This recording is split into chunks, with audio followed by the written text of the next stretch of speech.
Welcome to this video series of the Python course. In the previous videos, the topics that we have covered include basic syntax in Python, introduction to data types, learning the use of conditional statements in Python, and definition of loops and loop control statements in Python. In today's video, we will learn how to define and call functions in Python, starting with the definition of function.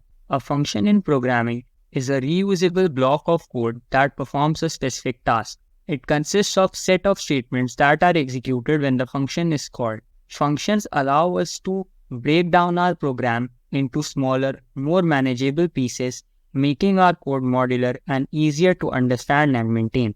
Advantages of using functions in programming. Modularity. Functions are always used to break down complex tasks into smaller, more manageable parts, making our code easier to organize and understand. Reuse. Once we define a function, we can call it multiple times for different parts of our program, eliminating the need to duplicate the code. Abstraction. Functions provide a level of abstraction, allowing us to focus on what a piece of code does rather than how it does it. This makes our code more readable and easier to reason about. Testing and debugging.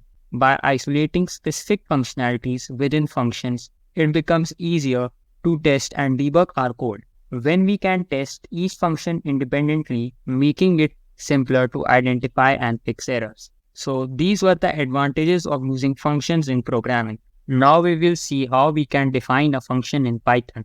In Python, defining a function follows a straightforward syntax. The def keyword is used to declare a function, and then we can use any function name of our choice. It should be descriptive and follow the naming conventions. Parameters are placeholders for data that the function expects to receive when called. They are optional. And after the first line, we write the function body. This is the code that will be executed when the function is called. Return. Return keyword is used to specify the value that the function should return. It's optional and function can have multiple return statements. So this is how we can define a function in Python. So here is an example where the function name is square that takes a parameter x, and the variable result stores the square of the number x, and the return result, this line returns the computed square to the place where the function is called. So this was an example of defining a function in Python. Now coming to call of a function. To call a function in Python, use the function name followed by parenthesis. If the function takes arguments, provide them within the parenthesis. So what are parameters and arguments? Parameters are placeholders defined in the function of definition, and arguments are actual values passed to the function when it is called. We will study about them in our upcoming video in more detail. Parameters are specified when defining a function, while arguments are provided when calling the function. So here is an example of call of a function. So this line, that is result equal add 3, 5, calls the function add, which is defined over here. And it will return the sum of two values 3 and 5 that have been sent as arguments to the function. So that was all about call of a function.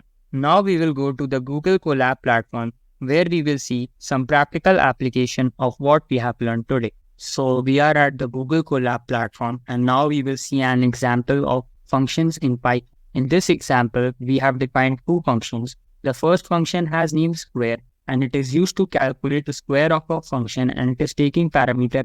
The second function has the name add, and it is used to calculate sum of two numbers. It takes variables x and y as its parameters. So in this line, we are calling the function add, and its return value will be stored in variable sum, and the variable result will store the return value of the function square. When we will execute this code, we can see that values 8 and 25 are printed, as variable sum will get this value 8 on calling the function add, and variable result will get the value 25 on calling the function square. So this marks the end of this video, and that was all about defining and calling functions in Python.